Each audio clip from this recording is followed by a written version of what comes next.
So hello everybody, we're going to now lead into our next panel, which considers the contributions of national research facilities to the training of the next generation of HQPs, highly qualified personnel. For this panel, we will be joined by Heide Ibrahim, who's from IISD, Volker Gerdts, from the director and CEO of Vido, Andrew Schreiner from Network Insight and Optimization at Ciena, which is located not very far from here, I think, and Aidan Guttormson, who's with IISD. I forgot what that is, and I should know that. So you can tell people. It's the Experimental Lakes area anyways. All right, thank you very much, everybody. So welcome, everybody, to the panel about the contributions that national facilities can have on HQP. So I'm not Catherine Lefebvre, as you saw on the program. Unfortunately, her plane, the first plane got canceled, the second one got delayed so much so she couldn't make it. But my name is Heide Ibrahim. I'm the director of ALS, the Advanced Laser Light Source, and I was organizing this panel since, we have the feeling that we as national infrastructures can really participate tremendously to the training of the next generation HQP, and in a different way than university laboratories would do. And yeah, infrastructures are attractive. I'm one example of this. I came in 2010 for 1 year to ALS, and I'm still there. So I would like to invite first our panelists to introduce themselves a little bit, their facility a little bit, such that we have an idea what we're talking about, and then we're jumping into the discussion.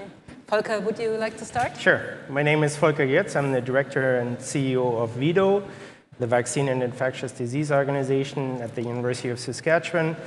I think many of you had a chance to tour the facility at the last MSI workshop in Saskatoon. So it's a research organization that is focused on infectious diseases and also on the development of vaccines, played a very important role during the pandemic, helped to test and evaluate many vaccines for COVID, some of those that are being used in humans now, and is expanding now with support from government to really become Canada's Centre for Pandemic Research. We have constructed an in-house vaccine manufacturing facilities, upgrading to the highest level of containment. So really becoming Canada's facility to respond to new emerging disease threats. And so the training that happens in our facility is really on all those levels, so along this vertical line, if you want. So we have trainees that are working in our laboratories, working with pathogens that require the normal level of containment, what you would find in hospitals, for example, all the way up to higher containment, where you then have to wear very protective PPE. The procedures are very, very complicated. It's highly regulated, difficult environments where they can only be hours at a time in those labs and then have to come out, shower out, and all those things. So training around working with pathogens. But then there's also training on how to manufacture vaccines. As I just said, we have a manufacturing facility, and so these trainees learn how to actually manufacture vaccines. And so during the pandemic, of course, we learned that Canada didn't have enough skilled workers who knew how to make vaccines. And then lastly, and probably something that is often forgotten, the third part of our training is really training people in the operations of those facilities. So our team has put now for several years together workshops for the operations people on how to run a high containment facility, how to run a vaccine manufacturing facility. And again, that's something that during the pandemic we found that Canada didn't have enough skilled workers to even operate these facilities. And so again, this is all, looking and preparing Canada, looking into the future and preparing Canada for the next threat. Thank you, Volker. Andrew, please introduce yourself. I'm Andrew Schreiner. I'm coming from Ciena Corporation. So Ciena makes a lot of mixed telecommunication equipment, which really used for a lot of the backbone of the internet now. So most of the major telecommunications companies will use our equipment really for the backbone of the internet. In my capacity now, I'm working with the software organization, and I'm working on really leading the AI and machine learning architecture for the software which controls major carrier networks. And the idea is to use machine learning to help customers, to really large telecommunication operators, to understand and optimize the state of their network. I came to this panel through the Advanced Laser Light Source. So I did my PhD with the NRC, and we collaborated closely with ALS, who were the user of that facility. And during that time, I learned a lot about nonlinear optics, a lot about how to run large experiments and how to really do development, do innovation. And then that led me, it's a little bit surprising, but for me at the time, but it led me to working at Ciena. And it was really because, I originally started in the modem design area, and they were looking at how to modulate light, how to send a lot of data over large distances. And this isn't working. So maybe your microphone seems not to be... Yeah.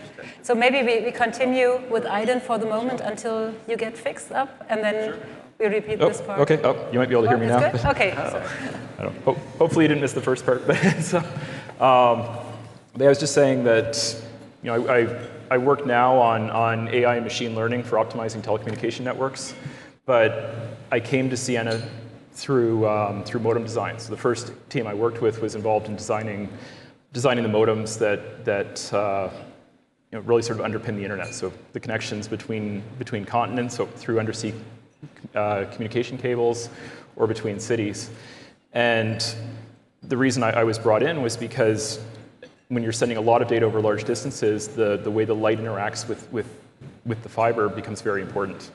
And a lot of the same sort of nonlinear optical processes that were so important and so directly apparent at ALS when you're using a very large laser and you're studying atomic physics, end up being actually really important when you're trying to send data over under the Pacific Ocean and trying to really minimize the noise. You need to understand how the light interacts with the fiber. And so I really started there, and then did a lot of work in that space, and I've now sort of moved into the AI, and actually a lot of the idea in bringing me into the AI space was to say, let's start with people that really understand the subject matter, that really understand how telecom works, understand what these different measurements are that are being made from the network, and have them sort of learn the AI piece. But they kind of recognize that some of the earlier attempts had been to hire real AI experts and hope that they would learn the subject matter. That didn't work so well, or it was more challenging. Now the idea is to really say, let's bring people in that understand the physics, that understand these measurements that are being made from the network, and then have them develop the AI pieces to optimize the network. So hopefully that was... Thank you, Andrew. And Aidan? Hey, hi everyone. I hope you can hear me all right. My name is Aidan Guttormson. I'm here with the IISD ELA, which is the International Institute for Sustainable Development Experimental Lakes Area. It's a mouthful. We're a pretty unique facility. We're located in northwestern Ontario, and what we are is a collection of 58 lakes that we have special legislative permission to perform experiments on, to see the effects of different human activities or toxicants on freshwater ecosystems at the whole ecosystem scale. This is really unique. Usually you can't intentionally manipulate a freshwater ecosystem. And so we're one of the only place in Canada and very few places in the world that you can do this work. We were established in the late 60s under the Department of Fisheries and Oceans, and were transferred about 10 years ago to the IISD. And over that time, as we've been performing those whole ecosystem experiments, we've also built up this really extensive data set of long-term ecological data on the freshwater ecosystems that we research. So looking at things like chemistry, fish populations, invertebrates, plankton populations. And that has allowed us to do research on the effects of climate change on freshwater ecosystems in Canada's boreal ecozone. So within that organization, I am, frankly, pretty low down. I'm just a field sampling technician. So my role is managing our in situ instrumentation group. So using all the different sensors and probes and instruments that we use to measure various water quality parameters. And I think my role here is to talk about my training as a member of one of these organizations and as an early career professional. So I came to the Experimental Lakes area in a role that was a little strange. I was hired on, I applied for some science roles as an undergrad, and it's quite competitive, and I didn't quite beat out the competition. But my colleague Roger there hired me on as the operations assistant. So I was working in a role where I was supporting the actual operation of the facility, which were located in a remote area. So this was fixing ATVs and boat motors and clearing trails for us to access our different research sites. And that kind of gave me a foot in the door. And I moved on to being a research assistant with our toxicology group, doing research on the effects of oil spills on freshwater ecosystems. And then I moved into a role as a master's student, and I recently finished my master's and then moved into a full-time role as a field sampling technician. Thank you all. So yeah, as you see, we have a really diverse panel in the sense, not maybe in EDI approaches, but we have a diverse panel from the background of the people we have here. We have former trainees, very recent trainees, we have industry representation, we have leading people from infrastructures here. We have very different fields, and yet I'm pretty sure the experience that we all have and we all share is how the infrastructures can really train the next generation that Canada needs, and yeah, in the end of driving Canada in unsecure times, driving economic resilience in a sense by fostering a knowledge-based society. I guess this is all our goal here, where we are together in this direction. And the idea of this panel is to talk not only about the direct training that one can imagine, like if you're in an optics lab, how you fix a mirror on the table, how you steer your beam, but about all the steps that are behind this, of all the environment that is around this, the interaction with the staff, interaction with maybe industrial partners that are there, and we're going to talk about this, and essentially discussing the benefits to Canada driven by the infrastructures.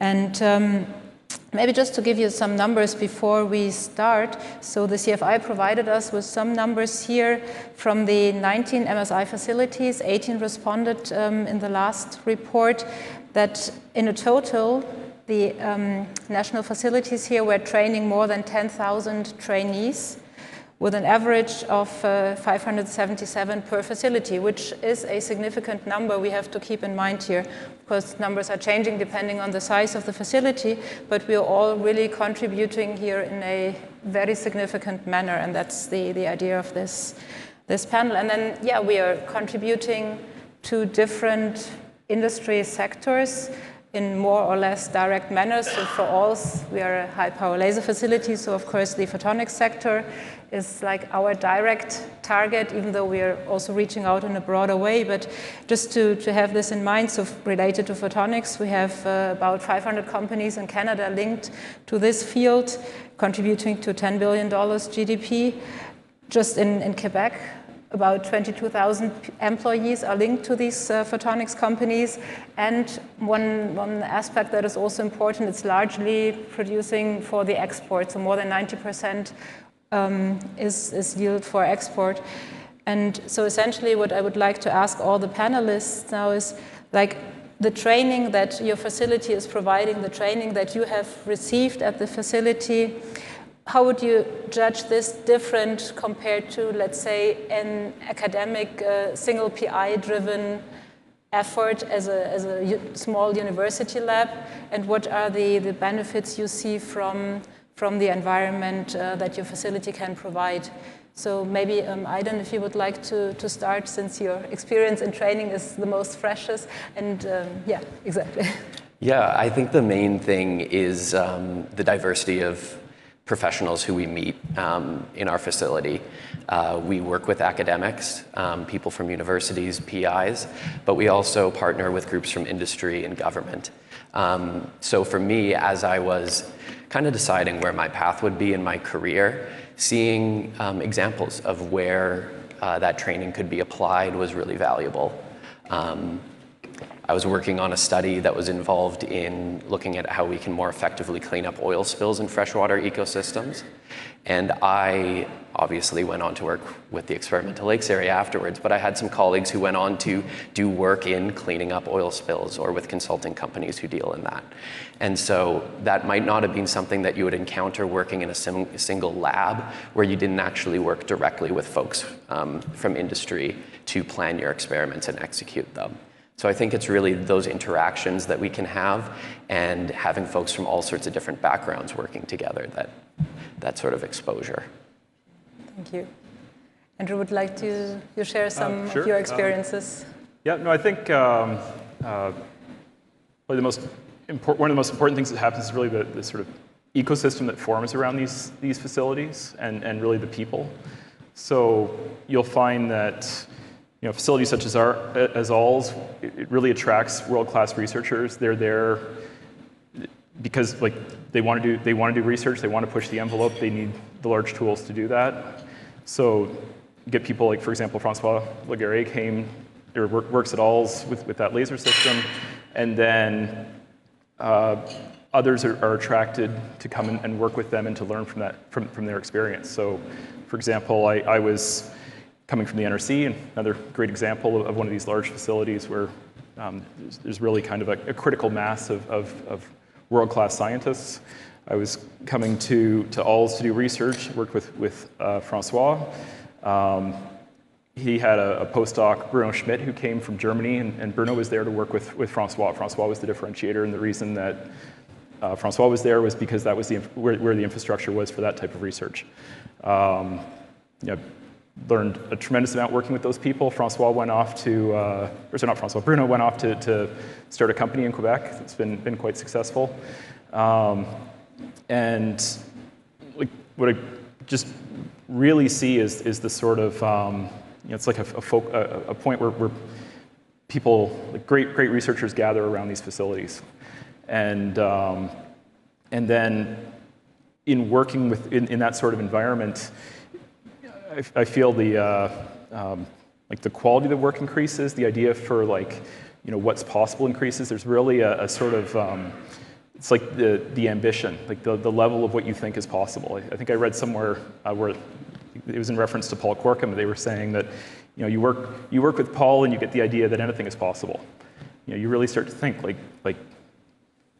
why can't we do that? Why can't we catch the electrons coming off of a molecule to figure out where they came from and how that thing came apart? But it's not just that it's the idea to dream big, but it's the idea that you're then with people that are able to make stuff like that happen, and the sort of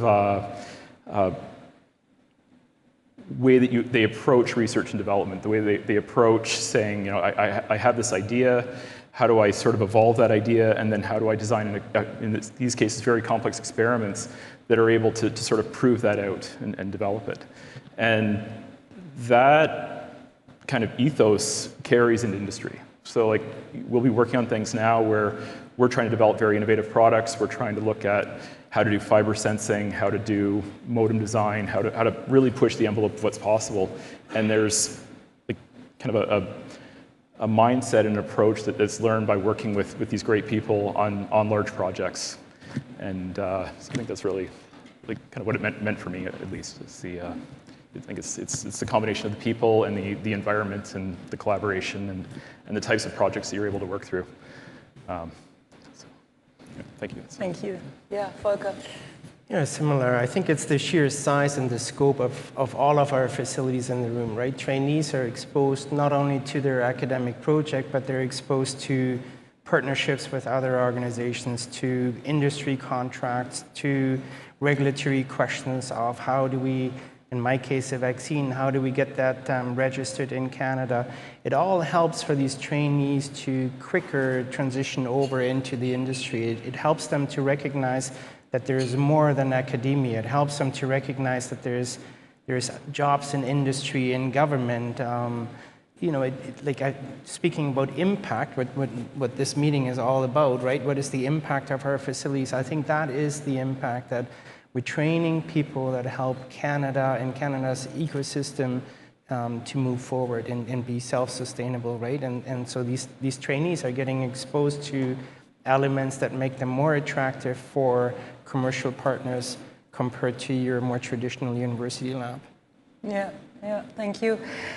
We would also like to involve the audience in this discussion, so we have prepared a Mentimeter poll, which should come up at one point, asking you also in the audience, like, what do you think is one of the most important barrier that HQPs are facing in order to be hired afterwards? So is it any job-specific training that is missing, or is it rather a large knowledge base, or is it the ability to adapt to specific problems in there? And while this is up, maybe you can also here on the panel comment a little bit about this, in a sense, the opportunities that go beyond the just advanced research that we are doing in a very science-based aspect here. And maybe in this moment we can also think about what is the role of staff that is being played here, the expertise of the staff that goes into all this training of the trainees as well, because we have such a versatile group here too. So maybe Volker, if I just play the ball back and forth. So again, I think because of the size of these facilities that we all lead, there is exposure to very diverse perspectives, point of views, diverse training, and so staff, like in our case at least, as I said earlier, there's operations to vaccine manufacturing, to wet lab research, to using quantum computing to design new vaccines. Like these facilities bring an enormous range or huge perspective of everything from very early to very late in development. And so I think looking at it, that allows people to faster adapt to new opportunities, job opportunities in Canada, start careers, start businesses, and so on outside of the... You're manipulating the poll, traditional academic pathway. So it's what these facilities can offer. It's enormous. If you look at around the room together, what all these facilities can offer to trainees in Canada, it's enormous. Yes. I wonder how far we can manipulate this. Pardon? I think one thing that stood out for me was the international collaboration. So working with researchers from a number of different countries, having them come to Canada to work with us. You end up working with a lot of very talented people and doing that, and learning from that how they work, and also just learning how to work with people from different places. Like learning about those cultures, I think was quite interesting. And I think it's important that we sort of be a destination for that type of thing. Like we have these facilities where people do want to, we have the collaboration, but they come here, and it's not just us traveling to a lab abroad, but that we have these world-class facilities where it starts with the collaboration, it starts with the people. Researchers come to our labs, they do the work, they push the envelope of what's possible, and we've seen a number of examples where they also start to realize, like, wait, Canada's a pretty great place, and we've seen a number of people that have ended up staying and doing important things in Canada. So that's. Yeah, I think I always come back, and I wrote some notes in preparation, admittedly, and it comes down to that interdisciplinary approach and seeing people from different backgrounds all working together. One thing that I always think about is the number of conversations I've had with people who are experts in their fields over a coffee. That might not be something that you would get in a different environment, but when you bring a lot of people who are experts into one physical space, or more dispersed spaces in some cases, you get a lot of opportunities. I know when I was an undergraduate student, it's really intimidating to go and talk to a PI and say, hey, are you looking for students? And you can kind of break down that barrier a little bit when you are in the same room with them during talks, planning out the next steps of a facility or an experiment. At the Experimental Lakes area, we're located in Treaty 3 territory, and we take our relationships with the local indigenous communities very, very seriously. We're also a little more nimble, I think, than maybe sometimes universities are with those relationships. And so I think when we have students and researchers who are at our sites who see how we've built those relationships with our local communities, that's really valuable. And that's something that people will then take into their work and help foster. And I think that truth and reconciliation is something that's really important in science, especially in the environmental space in Canada. And by having the opportunity to do that within our organization, I think we can just help spread that throughout education. Yeah, thank you. I think it's really important to point out. I mean, we had a wonderful presentation about impact of what we are doing yesterday, and this is really going to the key here. We have the measurable key performance indicators. We have our publications. We have our number of trainees. But this panel is really also to discuss about the impact beyond that, and. Then, as also Andrew pointed out, the international positioning of the facility through the interactions we have with international researchers that are coming as users, that is one important aspect. And then, of course, the partnership with industry and technology transfer. There are patents generated at facilities. There are industrial users, there are research contracts with industry in some cases. I guess what helps a lot in positioning us, there are statistics on the one hand side, but there are also stories to be told on the other side, which is what we will remember. So I would also invite you to, while we are discussing, to maybe share some of the stories you came across with where the facility-specific training that you have seen or you have supervised impacted a broad outreach of where your trainees went afterwards. What is the implication? How did the fundamental training you maybe received later on led to really broad and versatile applications here? So maybe Andrew, if you would like to start. Sure. Yep. So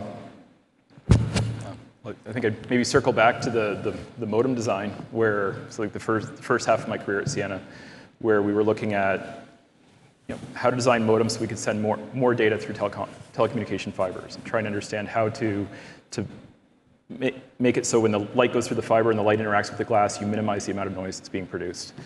And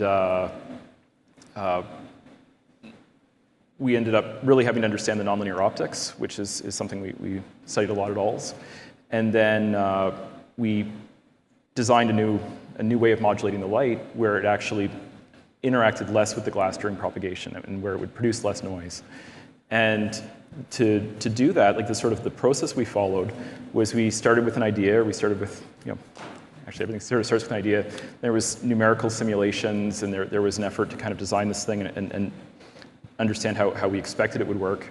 And then there was a laboratory campaign at Ciena. So we have a lot of telecommunication fiber on spools. We were able to we've effectively built out a submarine cable system in our lab, and we did propagation experiments to see if this solution would work the way we thought it would.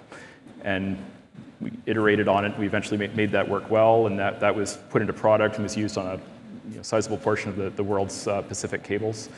But the people in that research group were often hired from these labs. So they hired me to work on this. I actually became aware of it because one of my coworkers was Andrei Borowitz, who did his postdoctoral fellowship with the NRC, with Paul Corcom's group. I knew him from McMaster when I was sort of his intern, and he was like, "This place is amazing, you've got to go there." And he was picked up by Ciena, and like for the same type of reason, like that he knew how to do experiments, he knew how to make complex systems work. And what I see is when you look at the teams that do the real research and development at Ciena, it's quite a few physicists, quite a few people with a science background, and that are able to really kind of sometimes we talk about is like, zooming all the way in and zooming all the way out. So like you see the big picture, you see like we need to take this to market, we need to like have a product that really works. But then to make it work, we sort of zoom all the way in. And it's like, well, how is the light interacting with the glass? How is the, like, what is the physics? How does the electronics work? How does all of this stuff fit together? And it's very similar to what we're learning at ALS, where we're trying to make some experiment work, and you've got the laser, you've got the detectors, you've got the physics, you've got the team, and all of it has to work together. And and it doesn't work at first.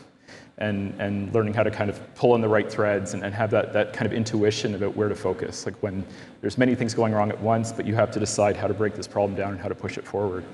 And that's really what you learn by being around these world-class researchers, and not just one, but like a kind of a group of them, where you sort of socialize your problem and you get advice from different people. You learn how to listen to that advice and how to like where to focus. And so.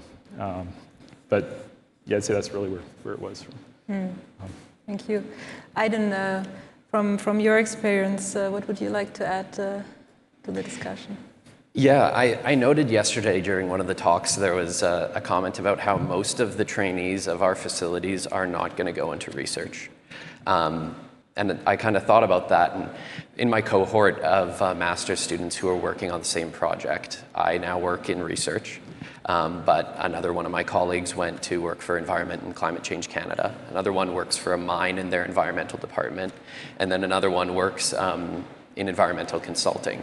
And so we received similar training, but we all took it in different directions.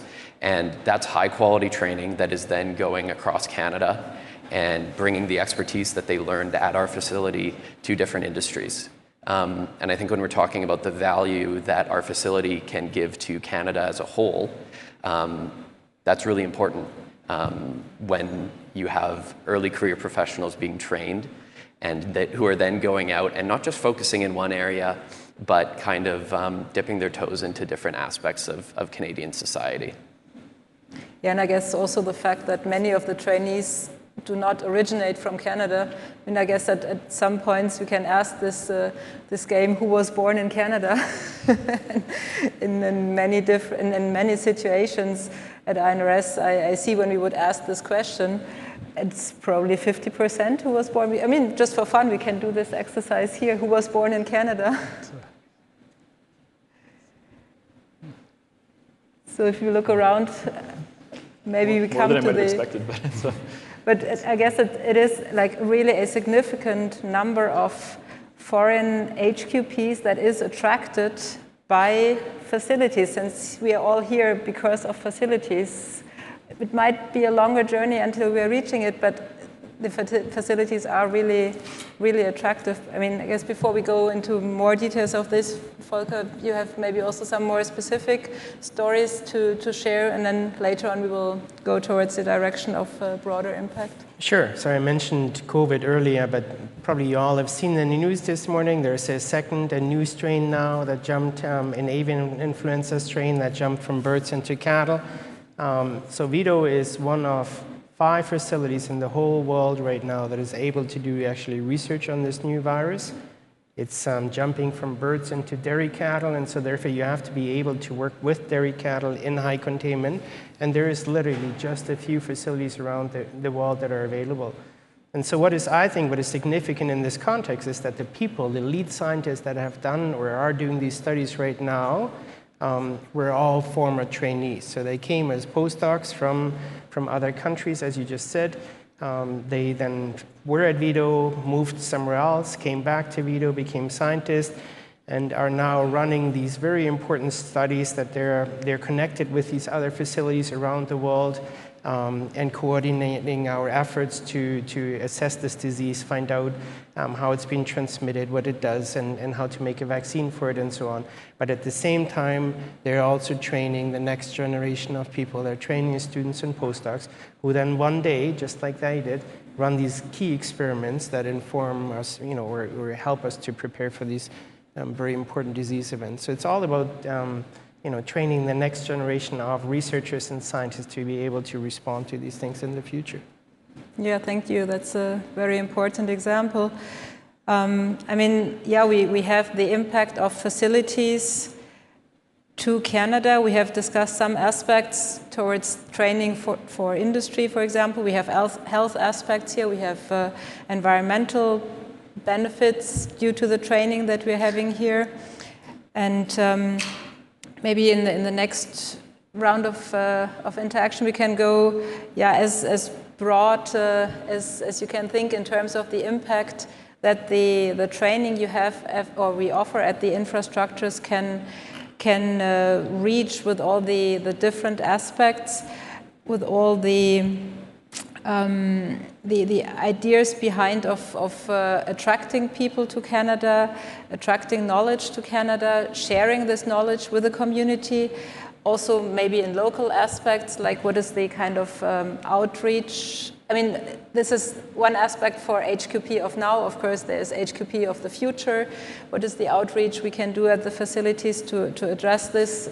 We are all doing this, but I think it's also important to keep this in mind on the longer run to attract then again the next generation to the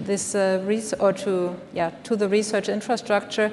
And at the same time, while we are discussing, we have also a second poll in which I would like to ask the audience the question: what do you consider the most important contribution of national infrastructures to Canada?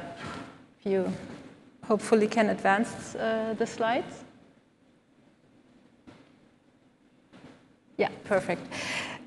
So there's training of highly qualified personnel, advancing knowledge in general, service to industry, or also fostering entrepreneurship, which goes in the same direction as industry, but in some reasons, yeah, and in some cases really also goes beyond this due to the ideas where people are exposed to at infrastructures. So it's a rather really large round of discussion that is open now. So Volker, would you like to jump in? Yeah, so I think it's all about the impact these facilities have on Canada, on the economic growth, on the message we're giving to our stakeholders, to future governments. And I was very impressed by what Sylvain said in his introduction yesterday morning when he listed, and I can't remember all the numbers, but so many thousand publications, so many thousand trainees, so many, right? I mean, I think that's what our story is. Like, what have we done? How are we contributing to Canada's economic growth? How are we contributing to society in Canada? What is our implication on people's lives? And we just need to look south to us, right? I mean, there is a huge shift in society going on right now, and so it's very important for Canada to be self-sufficient, to be looking at other ways, other allies, other revenues, other partnerships, and so on, so that we are less dependent on the US for the future. And again, I think our facilities, because of all the international partnerships that we have, all the interactions we already have with industry and so on, we can play a very important role in making sure that we're not depending on the US as much as we currently do, and are better prepared for situations like this. And that's a very important aspect in terms of diversity also here, diversity of research partners. Thank you for pointing this out. Yeah, Andrew, what would you like to add? Yeah, well, I think it's, I've discussed earlier around, I think these facilities have a really important role in training people, and those people go on to really become the innovators in companies and become leaders in those companies. I think those people also go on to sort of play a significant role in training the other people they work with, within the company. So, like, for example, I came through ALS and learned a certain way of doing development, kind of a scientific approach and level of ambition. And we have a number of projects now where I'm working with the teams, and I'm helping to lead those teams and to sort of direct projects that are have quite a significant scientific component. So, for example, we have a project right now where we're trying to develop fiber sensing technology. So we have our modems. Our modems are sending data over large distances through telecommunication fiber. part of what that does is it's sensing, or it's receiving the light that came out of the fiber, and it's correcting for the polarization effects, it's correcting for the noise that came through, and that can be used for sensing and for detecting the environment around the fiber. So there's a project right now with a large Canadian oil pipeline to see if the telecom fiber can be used to sense the environment around that pipeline, to tell if it's leaking, or if somebody's about to drive over it with a tractor. And the teams that are working on this are there's a number of people working on it, but I'm finding I'm playing a role in helping to kind of guide that, and to say, like, how can we look at these signals that are coming back? How can we design experiments that, I'm one of the people that's involved in this, but like, how can we design the right experiments to develop this technology? And and then linking it to the AI piece, and how to say, first, how do we get this working in terms of the physics and the noise and the signal processing, and then how can we link that to an AI piece to say, well, that waveform there was a tractor, but I'm finding that the people that pass through these facilities go on to become leaders in that space themselves, and play a significant role in helping the teams and the companies to advance some of these more, like these advanced technologies. So essentially versatile training that ultimately helps to secure you really create an ecosystem, right? Yeah, like you create, exactly. like you've got the people at the facility, you've got various universities that collaborate with those facilities, you've got people that pass through there that go on to industry to do things, and it's like it just keeps carrying on, but you've got that kind of locus where it starts, and it's. Yeah. I'll say I'm a little disappointed. I was hoping that for the training panel, maybe the number for training of HQP would be a little higher. But, I don't think that you can have advancing knowledge without training the next generation of scientists.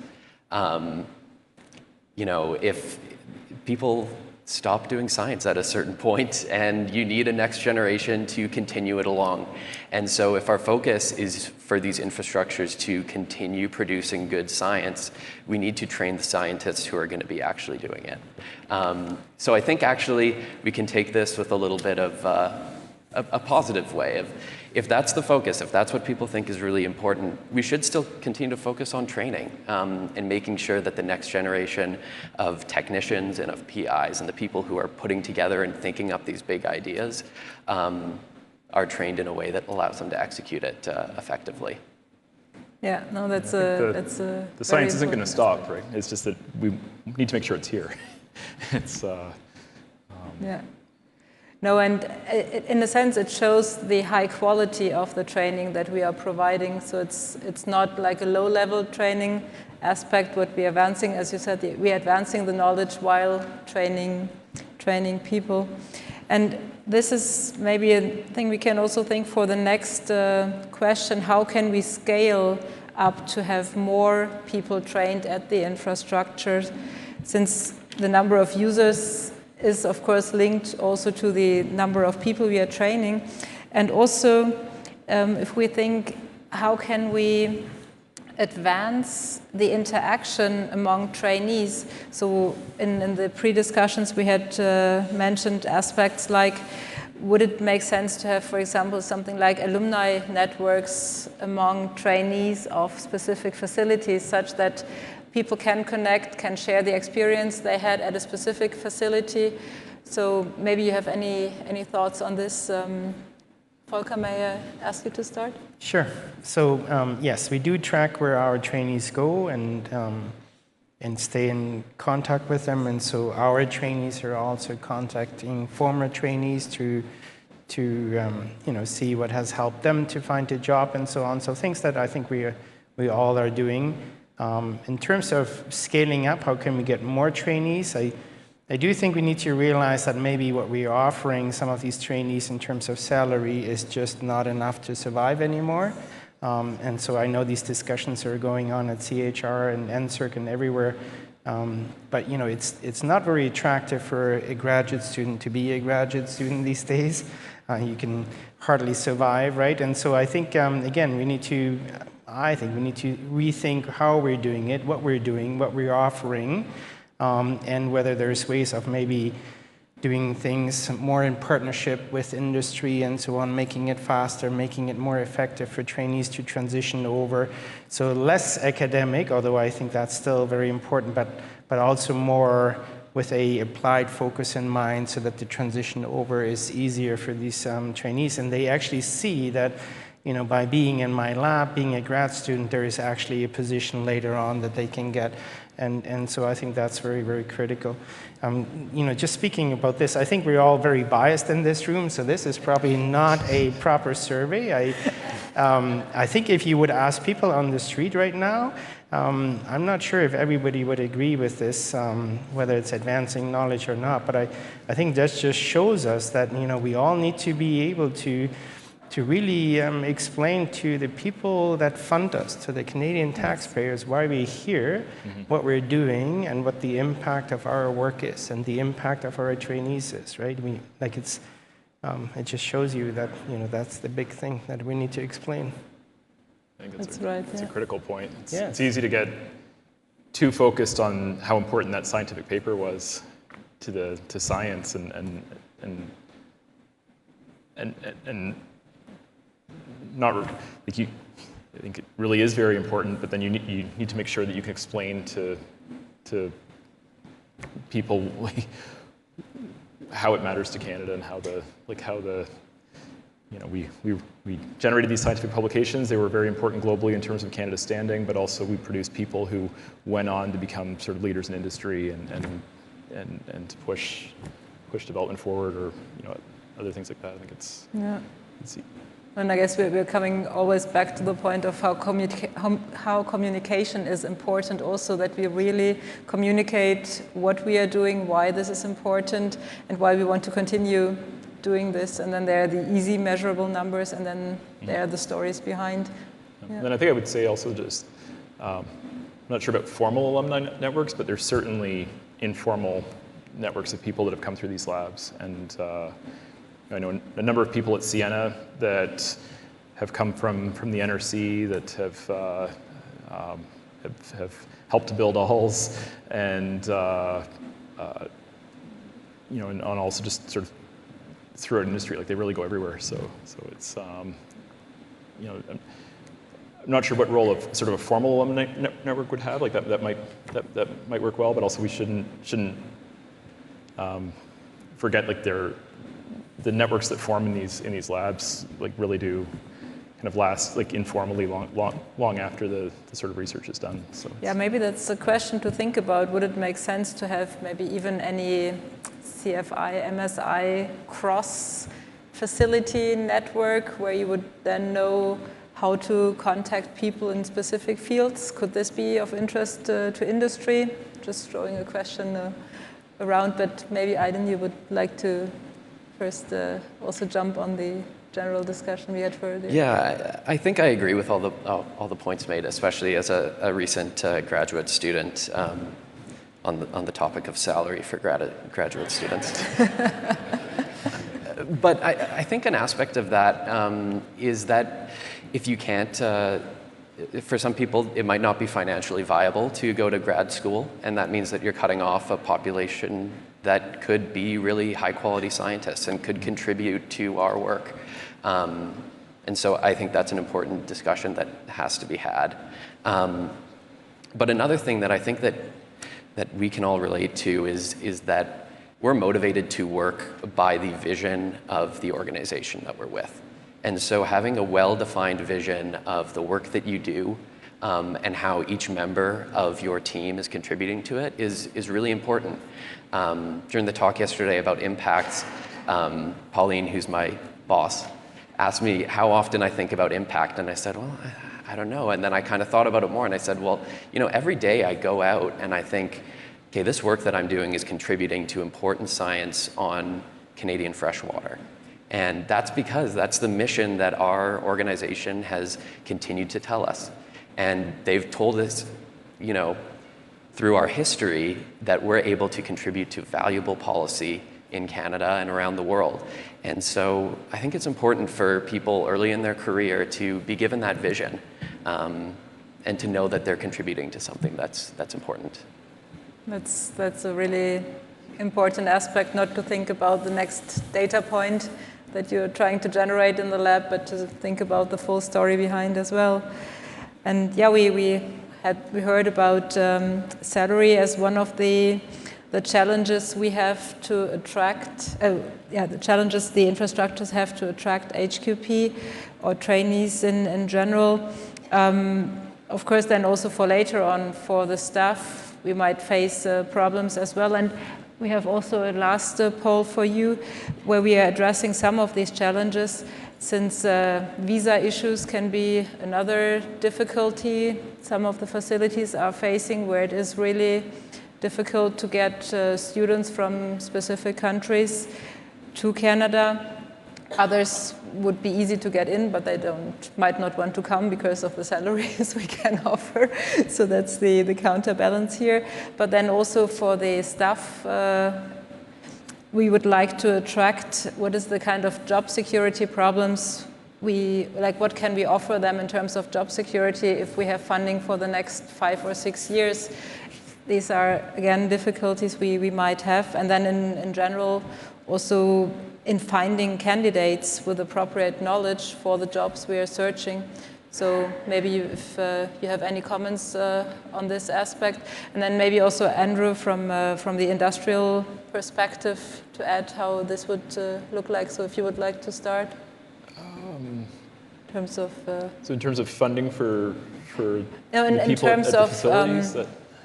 What you see the most challenging aspects from your perspective to bring people to infrastructures to the country from the industrial perspective, but also in what you from the industry can offer in comparison. Like, would you nowadays, coming from outside the country, would you be more tempted to go to industry? Would you more tempted to go to a research facility?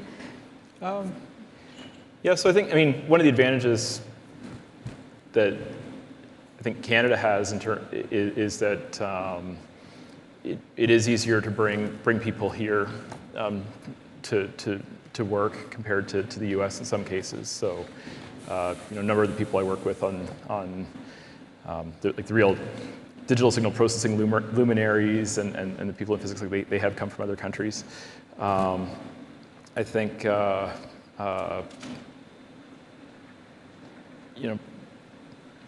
one of the things that really, it's not quite the question you asked, but like one of the things I thought a lot about when I was debating what to do with my career coming out of grad school was, I was trying to think about what was really important to me, and I kind of looked back, and I'd done work at, I was at Research in Motion for some internships, and then I'd worked with the NRC's Frequency Standards Group, and then I'd worked at ALS and with the NRC, and I think one of the themes that kept reoccurring for me was this idea of world class. Like, it was that, I'd worked in a number of these groups where they really were, among the best in the world at what they did, and I realized like that was the common thread.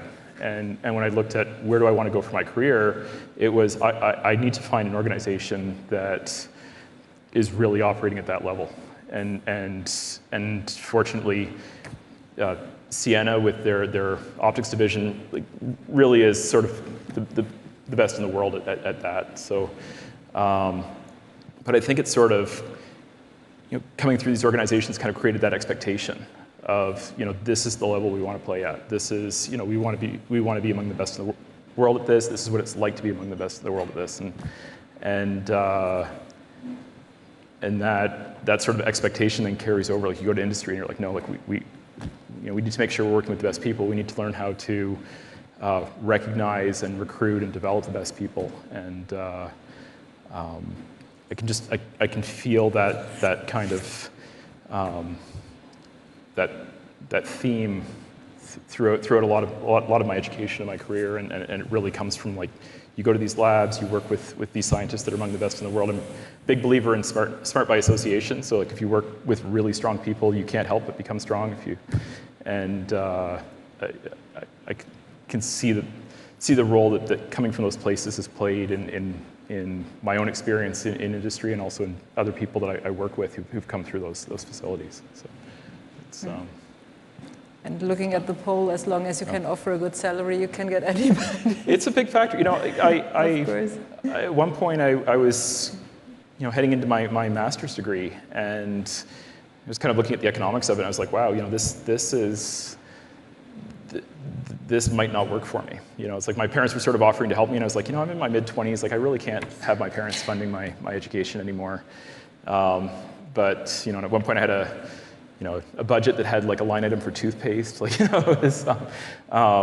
but then I fortunately, found funding and it became practical, and I had a very good experience. But it's certainly a factor. If you're, it's a factor for where people choose to go, and it's a factor for like whether or not, that kind of advanced training is even practical for them, or if they should just go to industry, and should the industry be here or south of the border. So I think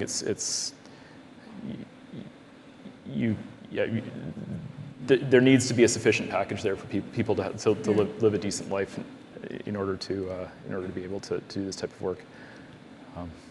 So Aidan, what are the challenges you are facing at your infrastructure in terms of attracting people, and then also from your own experience? Well, I mean, I like to think that we aren't having too much trouble attracting good people and early career professionals. But I'll be kind of the honorary member of Gen Z here, and I think people in Gen Z have maybe a different perception of what a livable wage is. I think if you look at the numbers, they expect a lot higher pay. Now, that might not be realistic, but again, I think going back to having a vision for the organization and providing value for them in saying that you are, again, smart. What was it that you said? Smart by association. Smart by association. Yeah. See, I feel that up here. So. But you got to have good vibes in Gen Z talk. But I'm hiring right now for a research assistant. So if anybody knows an undergraduate student who's looking for a job, I'll pass along my email. But you see a lot of folks who are. They want to get experience, hands-on experience in the field, and they don't have it. And so ensuring that we're giving opportunities to people who might not have backgrounds that are identical to ours is also important. As long as somebody has, I think, the basic skill set, the knowledge, the enthusiasm, and the passion to do the work, maybe we need to look outside of traditional ways of measuring success and what will make somebody successful, especially for a student position. Again, I think it goes back to that equity, diversity, and inclusion, is that not everybody has access to the same opportunities as everyone else, or that we ourselves might have had. And so ensuring that we're looking at qualities in people that will make them good scientists, and not just that they have the exact same background that everyone else has had before. Yeah. Thank you for the perspective. Volker, So again, I'm saying salary is very, very important. I think that is confirmed there.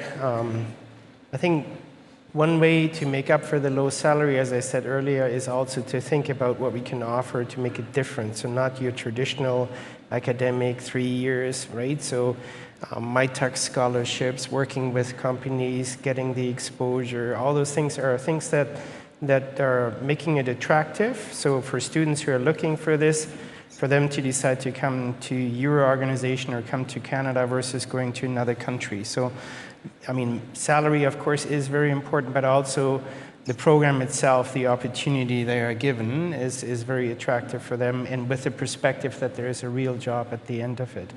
What other critical barriers are there that I think are facing us? So of course for Vito, it's a lot has to do with background screening and security screening and so on. But I find time very frustrating. It takes forever to bring postdocs in from other countries.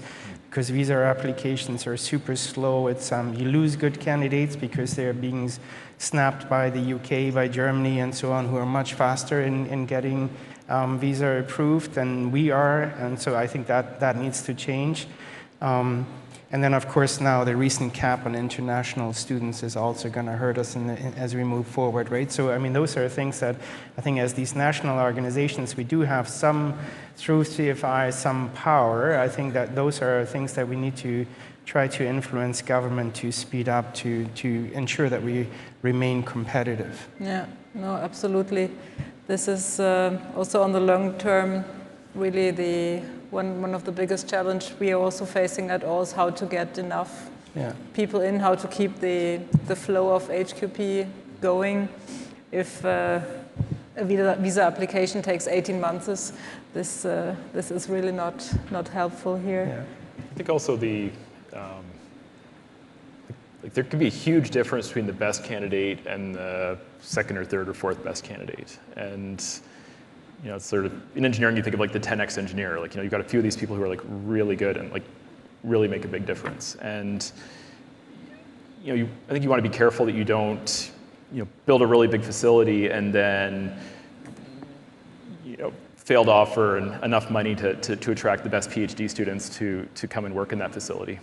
And like, I think it's possible to have created a lot of the best conditions and then lose the top people to other places in the world, and other people will still come, but there can be quite a big difference in the quality. Like, you need to make sure that you're able to compete for the best talent, the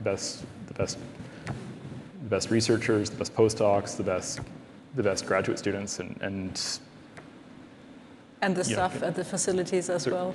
Yeah, to so it's keep the facility, them, you don't want to miss any of those pieces. You don't want to build an amazing facility and then lose a brilliant PhD student over a few $1,000s a year in salary to an American lab. Or so at this point, I would like to invite the audience also with what you have heard so far. Are there any questions for our panelists? There comes trouble. Yeah. Yes, please. So I think that post-secondary institutions do a decent job at providing the skill sets, at least at the technical level. We have a dean of a very large faculty and a very large university present, so I'm going to give it an A. Okay? So technical competencies, I think we do a good job. You've talked about vision, mission, values, bringing people from outside Canada, bringing people in teams.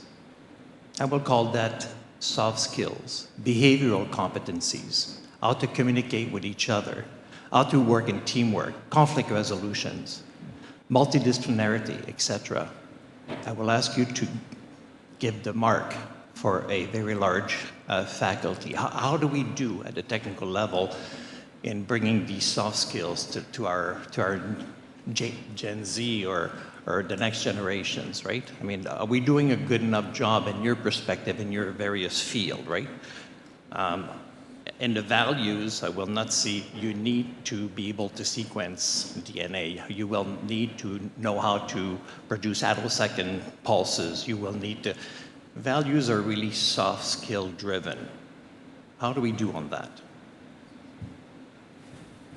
So, who would like to start? So that's a good question, right? I mean, how do we do on that? I think, so I can only really speak for my facility. So I do think that we have a team culture at Vito that maybe you don't have in your traditional department where you have individual profs, individual labs.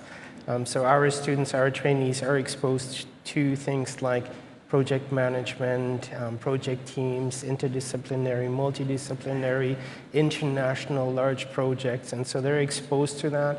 They're working with, as I said earlier, with the industry partners, with regulatory authorities, and so on. So they're learning those skills.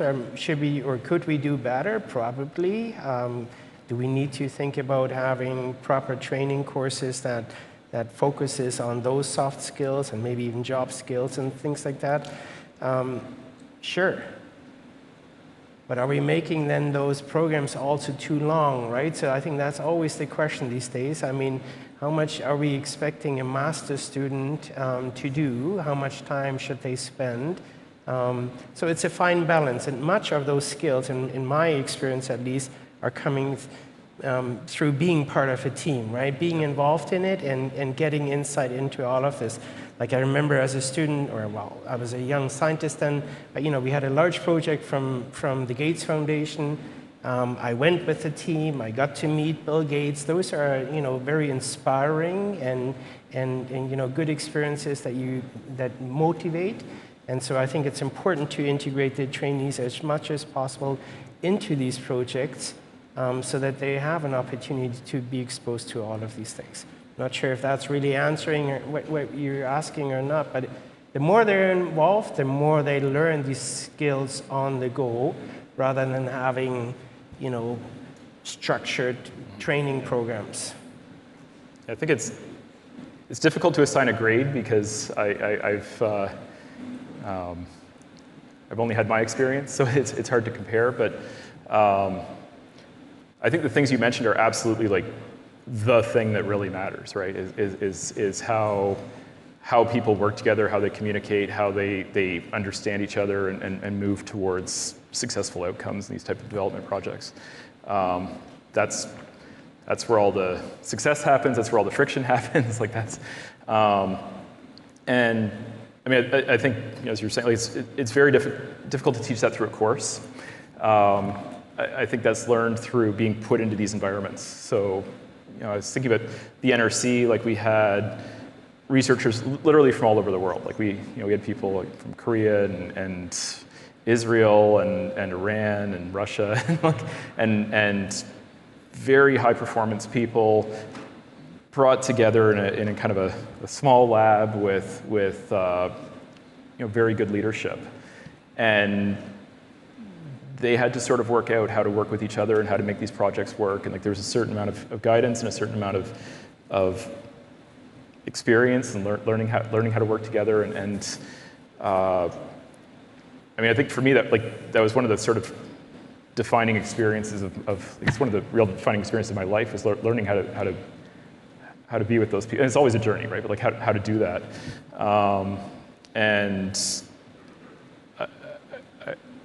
I can't imagine like a better environment, or like it was so. I hope that isn't too rambly, but so it's difficult to assign a grade, I would say. But I think you create these environments with you have to have very good leadership. You have to have world-class scientists that are leading it. You have to have good postdocs, and very good grad students, and then they come together and they learn how to work together, and they're like so. Yeah, and I think that's one of the really important things that happens in those environments, and they really do form like kind of lifelong friendships. I would maybe add from the perspective of also the mixture between having people from industry, sometimes even people from two competing industrial partners.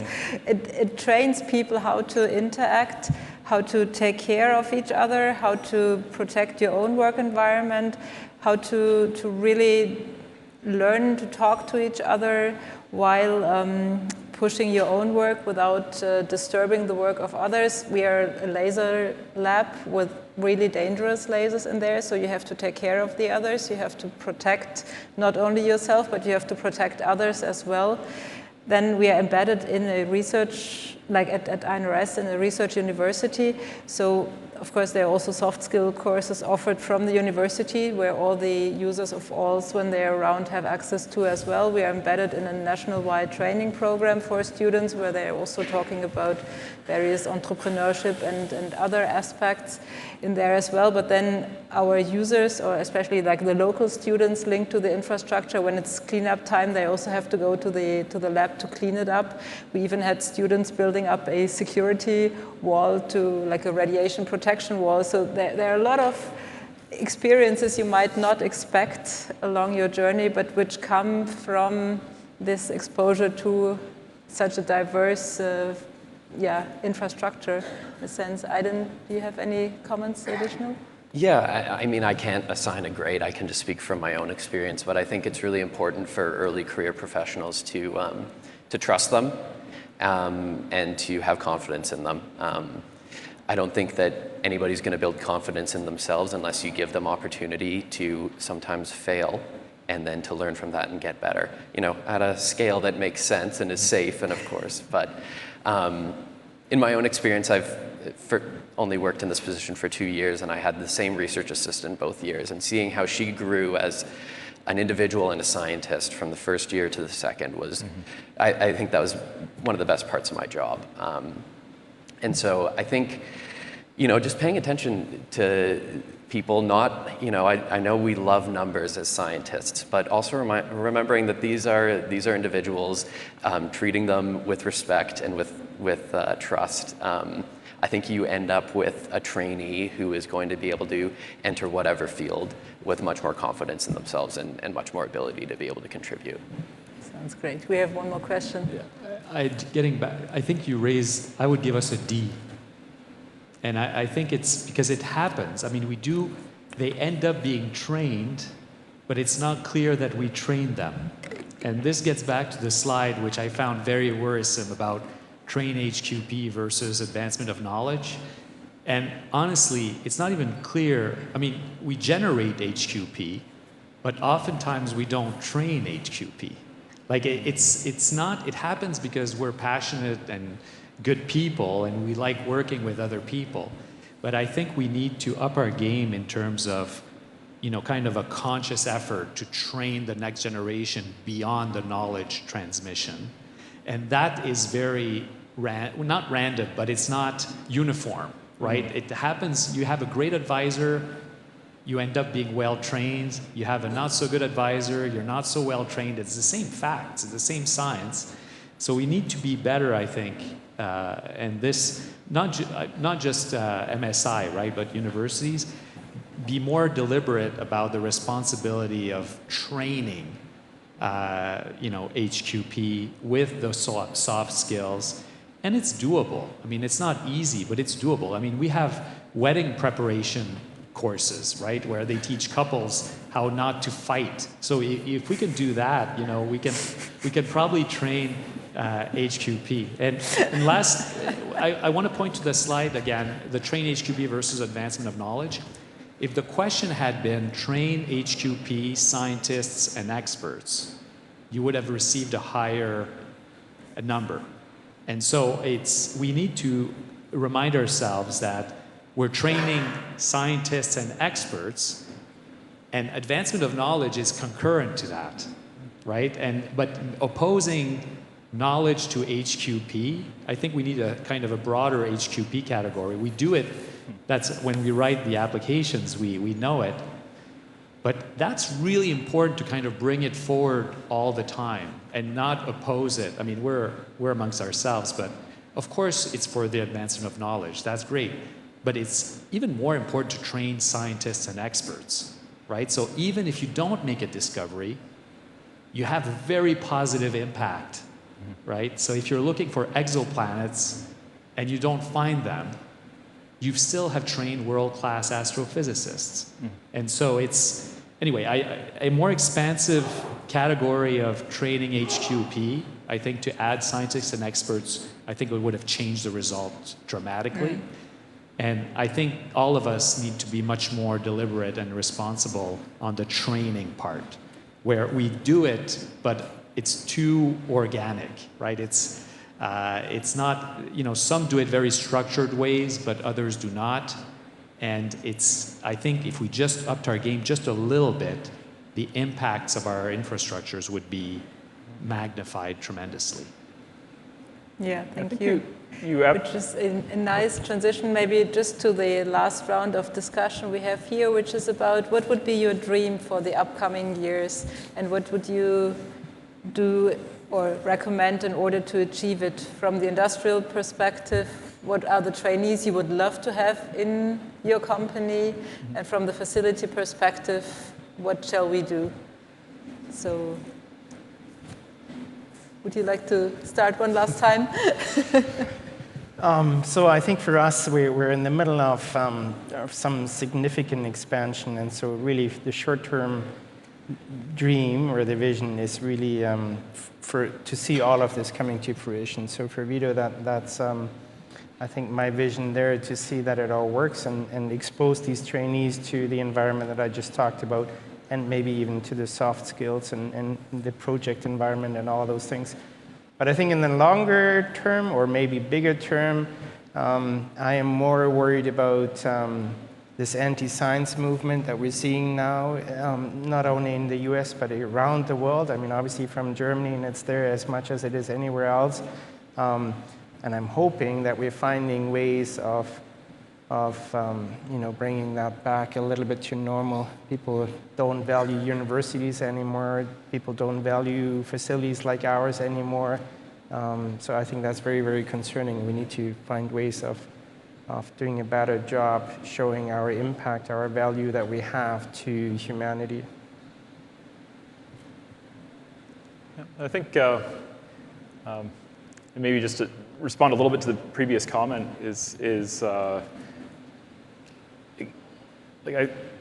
I think that there's a huge role in training, and like for the supervisor for a grad student, for example, and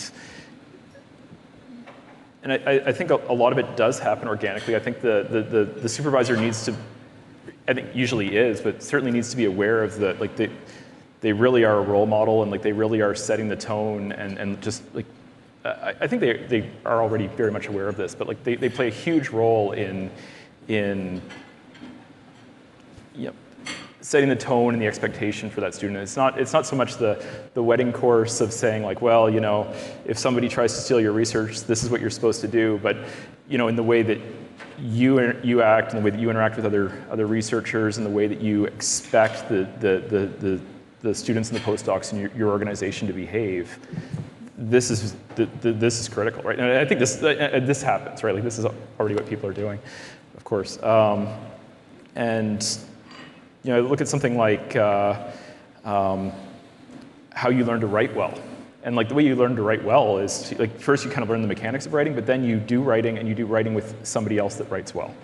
So the act of writing scientific publications with a mentor who's good at that, that's how you learn how to do it.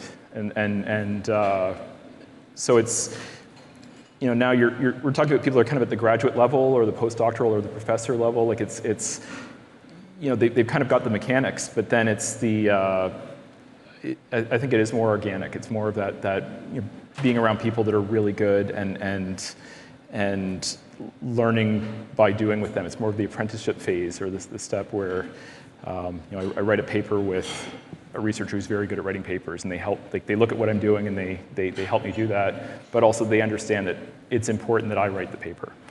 Don't just send the data upstairs. And that again is the tone you set in that research group. It's is it the role of the grad student to run the experiment and to send the data up to the postdoc, or is it expected that student is going to play a real role in that? And that's something that comes from the leadership of the organization. So, then I don't. Can bring us home now. It's oh, geez. It's a lot of pressure.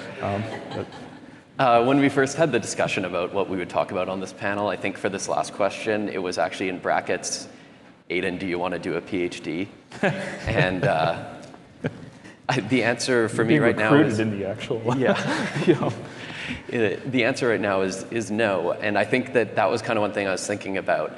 When we're talking about high quality personnel for science, it is not just people who go on to do PhDs. We need technicians, we need people at the master's level.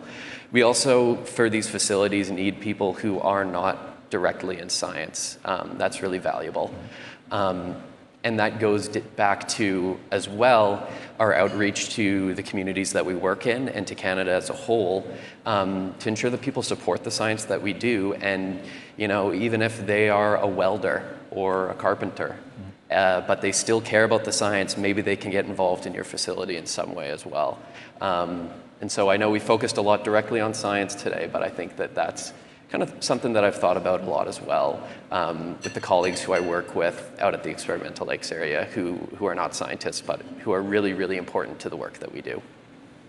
make one tiny comment to that was that a lot, because I think front of mind for me right now is the sort of the people that came through there as researchers, but there are a lot of summer students that pass through these facilities, that pass through CERN, that pass through ALS, the NRC, and they didn't go on to become professional scientists, but they worked for several months in a lab with world-class scientists. It leaves a big impression, right? It plays a big role in who that person becomes. So yeah, I think it's really. Yeah, no, I think it perfectly links to the very different levels of training that infrastructures can do, from attracting young kids and fascinating them for the kind of science we are doing, attracting also their parents who are going to vote at the next election, and showing that it's really a good idea to also invest in science, and that what we are doing, even if it might be on the long term, but can also have an impact on their life in direct or indirect ways, to the contributions that we are, as facilities, that we are making. And yeah, then it comes to the outreach and communication job that we all have to fulfill in order to communicate what we are doing is valuable and is really important, from the research results that we are getting to the longer term impact, to the training that we are providing to the next generation of workers in various industrial sectors as well. So I'm really convinced that the national facilities we are can do a very, very special job here compared to universities, compared to making a specific training in an industry, because of this broad exposure, as we discussed during the panel, with all the different expertise that comes together at the infrastructure, with all the soft skills that is coming implicitly with this exposure as well. So yeah, I guess we're a little bit earlier at this point. If any of you has any message you would like to pass on, you're very welcome to do so. But at this point, I really like to thank you for the discussion. Thanks the audience for the interaction. And I would leave you for one last word, if you like to. Now's the pressure. Yeah. Otherwise, thank you so much. This has been, I think, an amazing 2 days. I'm actually, quite humbled to be among you, and must admit I have a bit of an imposter syndrome here to stand up here and be able to try and summarize the incredible discussions that we've had over the past few days with the incredible crowd of people that are the leaders in science across the country, leaders of the most important facilities that we have. Maybe that's a biased opinion, given that these are the ones that we fund, but I do truly believe it's an incredible crowd of people that we have in this room, and I think it's one of the best MSI workshops that we've had. But before I try this impossible task of summarizing everything we've heard and trying to distill a few key takeaway messages from there, I do want to thank the team that put it together, because there's a lot of work that goes into putting an event like this together. And at the risk of missing someone, and I really apologize if I do, but I do want to highlight all of the work that Tatiana, Sarah, Sandra, Claudia, Sebastien, Cynthia, Firdaus, Tobias, our MC Michael, and the program committee that was a group of the facility directors and people working within the facilities as well to put this together. So I'm looking at Claudia, she's nodding. I think I got everyone, so a huge round of applause. Because I think it was wonderful, and to the facility staff that helped out as well. I think things went remarkably well, or at least I didn't notice any major gaffes. So that's I think the best sign is that people were working hard in the background to make this a great event for everyone. So now I will try to do the impossible and summarize what we heard over the past couple of days. I will admit, when I first saw the agenda and said, okay, I've got half an hour for my closing remarks, I was going, how am I going to fill half an hour of time with these closing remarks. Now I think I've got the opposite worry. So I'm a little nervous here that I'm going to go overboard and not be able to put everything in those, in the half hour that I've given, but I'll do my best. So we started off the first morning. Well, to be fair, the first morning started off earlier for the chairs of the boards of directors with a breakfast meeting, but we'll get to their resume that happened this morning. But Sylvain opened us up with some opening remarks. And even before we got started, a call to action for the facilities to really speak to the value of what we do, and not just sort of sharing information about scientific discoveries and publications, but really in terms of what is the impact to Canadians for the money that Canadian taxpayers invest in these facilities. And I think that thematic sort of came out at multiple areas within the conference.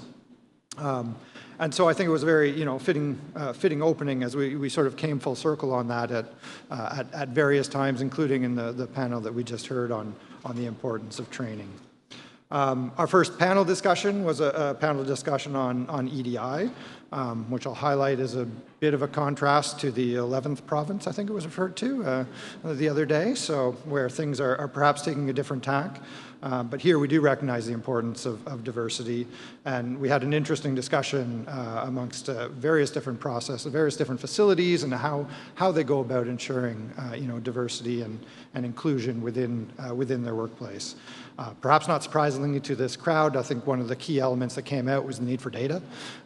Everybody's interested in looking at a survey, looking at information, and trying to understand better to make informed decisions and informed choices that can improve the lives and improve, outreach to underrepresented groups and improve their success as part of the facilities. I really liked Guillermo's sort of front-heavy approach, proactively reach out to these underrepresented groups, but then make the extra effort to support them in there. And I sort of took out some of his ideas, just as I don't know if it was an offhand comment, but comment about some people grow up playing with toys, and they come into a lab and they jump right in and they're able to get going. Not everybody has that background, so let's take these differences into consideration. Let's support the people, and let's bring everybody up to the excellent level that we've got.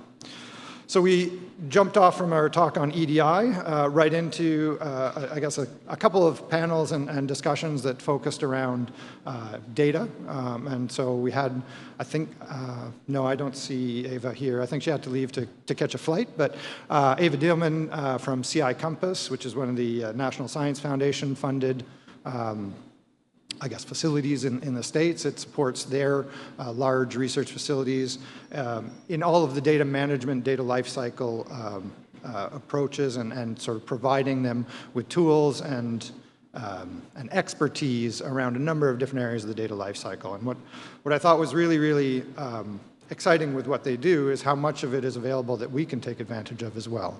They're very open in what they produce in terms of their guidance, in terms of their webinars, in terms of their workshops and their working groups. And so I think that sort of openness, I think, transcends current political climates to allow everybody to benefit from what is a very challenging thing to do, is manage your data properly, right? So I do encourage everybody, in terms of take advantage of those resources. Hopefully, if it was, directly related to what you do, you were able to make that connection and follow up with Eva in the future. And as I said, this led into, I guess, a bit of a discussion around data on a couple of different fronts, where we had an update from the data working group that was the direct outcome of the last workshop that we did in Saskatoon, where we recognized data as a common challenge across the MSI facilities. And so, key findings that came out of the data working group's efforts over the past year have been identifying some challenges around the need for service level agreements with DRAC rather than fragmented access, through individual researcher allocations, various on-site, on-premise storage versus cloud storage. Obviously, advanced analytics and AI is becoming more and more important in this context. And the concept of long-term data retention and the challenges around data curation and data retention that I think are common for many of the different facilities, which actually led very well into the report from the Office of the National Science Advisor's work on the National Data Governance Framework that David Castle moderated for us, where this report came out with a number, I think 8 or 9 key principles, and it's a principles-based report as opposed to recommendations or actions to take around good data governance, right? And this was split between sort of organization-based principles and practice-based principles. And they put forward, I guess, a provocative proposal that facilities should look at their governance structure as a data-centric governance structure. So your facility is really the data you make as opposed to the infrastructure that you house. I'm not sure that resonated with every facility, and I think that was recognized in that panel discussion as well, as Navid I think mentioned that there's a wide variety of facilities. But maybe it's a way to reflect back on your particular facility and see is this applicable to us? Do we need to put more emphasis and more effort into thinking about the data governance and the data, those eight principles that the report came forward with? And it led to, I think, a good discussion as well in terms of questions and answers that came out from the audience. So, for example, I think it was CBG Paul Hébert that sort of highlighted that tension between getting resources to maintain and curate your existing data sets versus resources to collect new data. And one being a sort of more sexy project is always the new data collection, but it's equally, if not more important, to take care of the data that you've got already. I'm pleased that DRAC was with us. David Twiddell was there, and also, highlighted that DRAC is also, I think he said he was speaking it quietly and maybe need to speak it more loudly. That, data is the driver in a number of things we do. So in parallel with some of these data sessions, we also had a session led by our finance team. With Dominique and Marie-Pierre, and I think Gabriella was there. I was not there, so I will try to summarize what I didn't see, but I was told there were very good discussions around the financial reporting, financial management of the facilities, very good engagement around very specific questions that the facilities had. And what came out and emerged from that was really the key to success is good communication between the facility and the host institution. And I think that probably applies much more broadly than just within the context of the financial aspects. I think that applies broadly across all aspects. So, and I jumped ship on the data thing. I forgot to mention, of course, we're of course ahead of the game here because the International Love Your Data Week is apparently next week. So, we were loving our data well in advance of that. So, so that was just the first morning. So, and I don't know. I should check what time we are. So I'm like 5 minutes in. I'm not sure we'll make it through the 2 days before my time is up. But yeah, so after the first morning, we broke for a nice lunch, and then our MC for the day, Michael, attempted to moderate a discussion between Sylvain Charbonneau and Mitch Davies from NRC, and I believe that was an impossible task we put to him because, of course, this conversation, regardless of what script might have been prepared, would clearly go off script.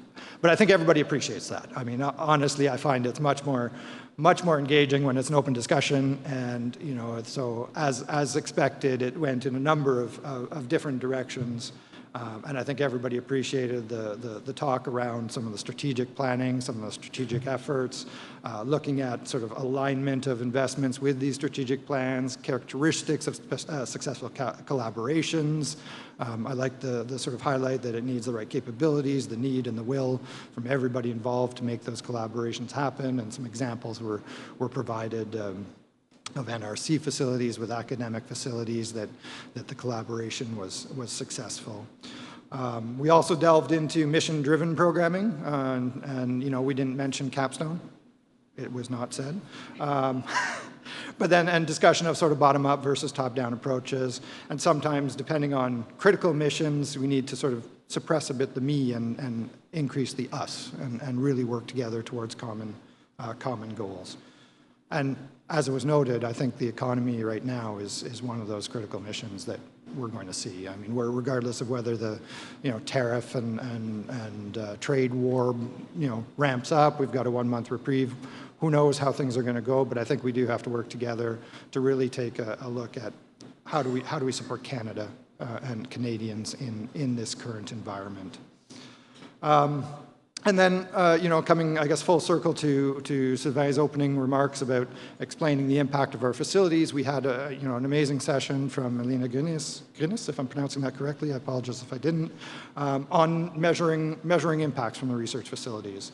And so, she introduced the concept of impact assessment, emphasizing the importance of understanding, measuring broader social and economic impacts of research infrastructures, differentiation between performance monitoring and impact assessment, which are two very different things. And I really appreciated, she almost had a checklist of, here are a number of different impacts that we see from different facilities. And maybe, we need to go through and look at those and say, yeah, we do that, we do that, we do that. Well, now we have to speak about those things. Maybe we have to measure them a bit more, but we really do have to come out with, all of those different areas across, social, economic, environmental, and health and quality of life. I think we have facilities that touch upon all of these different areas.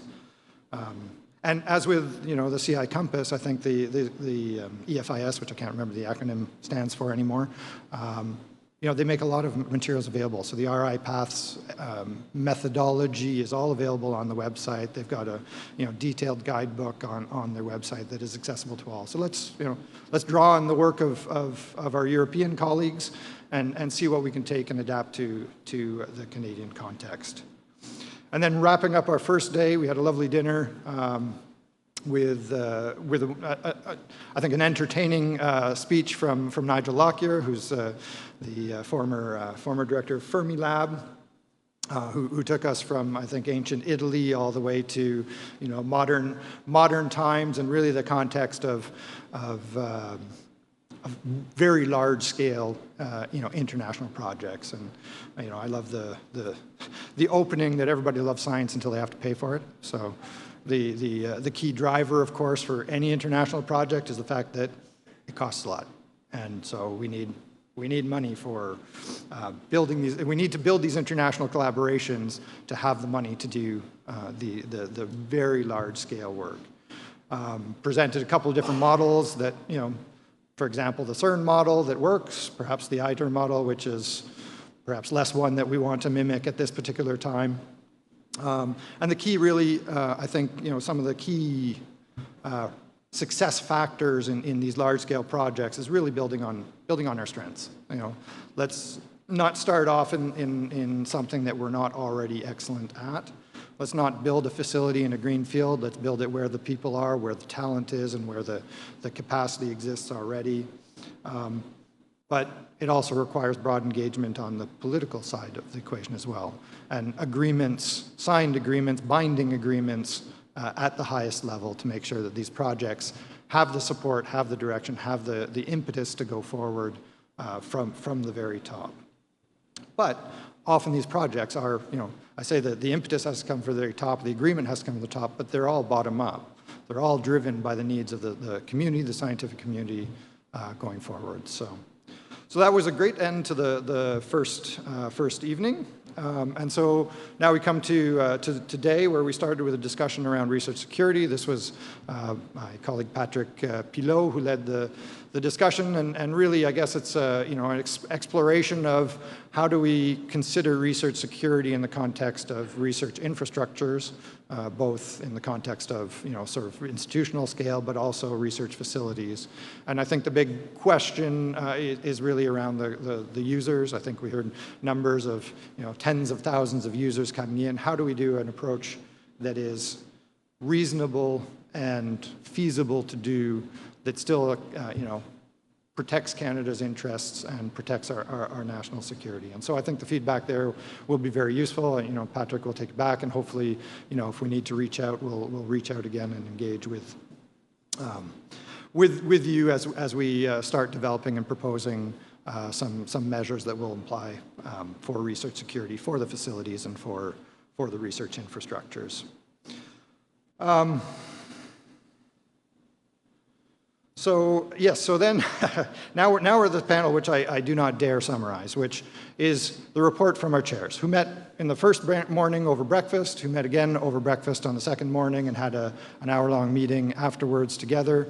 We had Janet Halliwell, we had Frédéric Bouchard, and I think Jim Gadmain, who came up to give a brief discussion or summary of some of the discussions that they had, and so I will try to paraphrase a few of their wise words, but I hope everybody has very good notes, because I think they were exceedingly wise counsel that was provided. And I think Frédéric really highlighted the need to embrace the portfolio approach and all of its implications.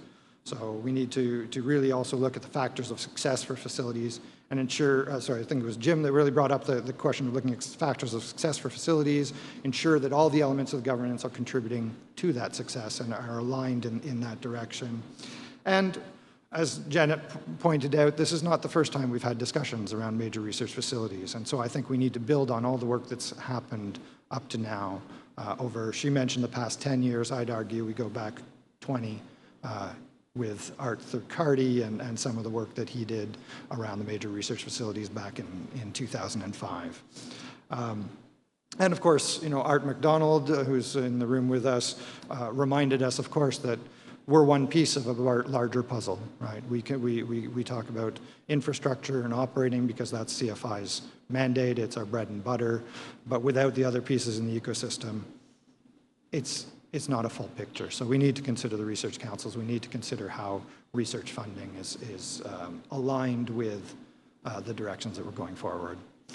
So then we had I was not part of the site visit. I hope it went well. I'm looking around. I don't know if people enjoyed the site visit or not, but I do hope that went well. We had a side discussion with the facility directors and chairs around plans for the MRS framework. And had very good feedback around the three elements of that framework, the portfolio approach, the life cycle approach, and really trying to align capital and operating decisions.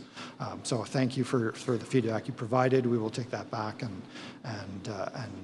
almost certainly have further conversations with you one-on-one as we work with IISD to prepare a final implementation plan for the major research facilities framework. And then we finished off the day, and I said, sort of coming full circle again around, what are the impacts of the facilities? And one of the key impacts is really around the training of HQP. And I thought we had a very, very good discussion. I won't summarize it. We just heard it, 20 minutes ago, so you don't need to hear me say the same thing again.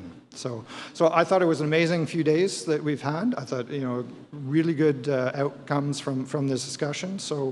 So where do we go from here?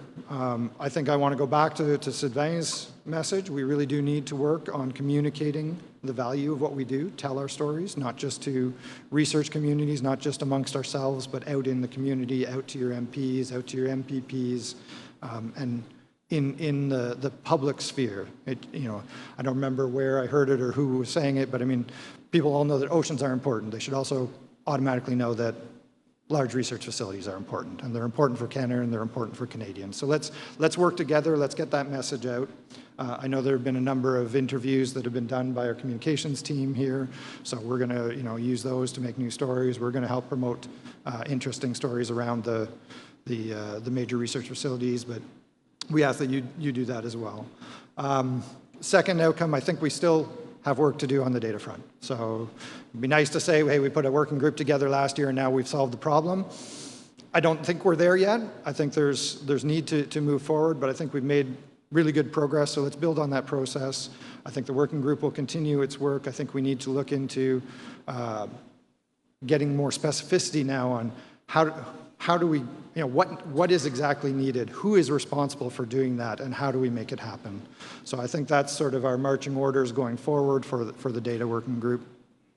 And then finally, I think we're at an inflection point right now. We've got a wonderful opportunity with the major research facilities framework, and I think we need to work together to make sure that this moves forward, that we're all speaking with one voice. To our government colleagues, thank you, Milan, for being with us, and move this forward as a community in a way that will best support Canada's research community and Canada's, health, economy, and social benefits. So we'll work with you, and we ask you to work with us on that front. And on that note, I think I will say thank you for everyone. We can open the floor to questions if there are, but since this was a summary, hopefully I didn't miss anything critical. And I do hope everyone has very safe travels back. I realize the weather's been holding out for a bit, and now it's not quite so good. But we're crossing fingers and hoping that that everyone makes it out safe and sound and has safe travels back. So we'll have a very small closed session with just the 6 facilities for the major research facilities afterwards. But otherwise, this closes out the session. So I don't know if I have other housekeeping or not, but we got one piece of. So before that, can we just give another round of applause for everyone that's done.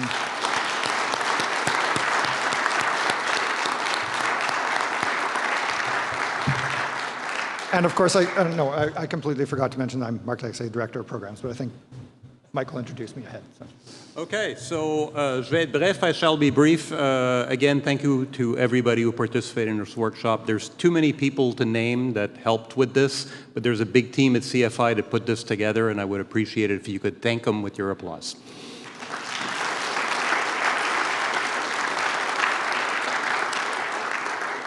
And now, there is, as Mark just said, one final part of this meeting, which is a forum on asset planning and operational planning, for major research facilities.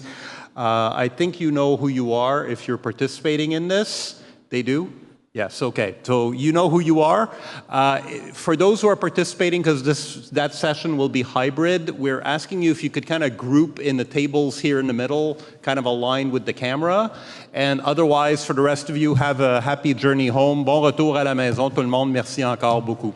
Au revoir.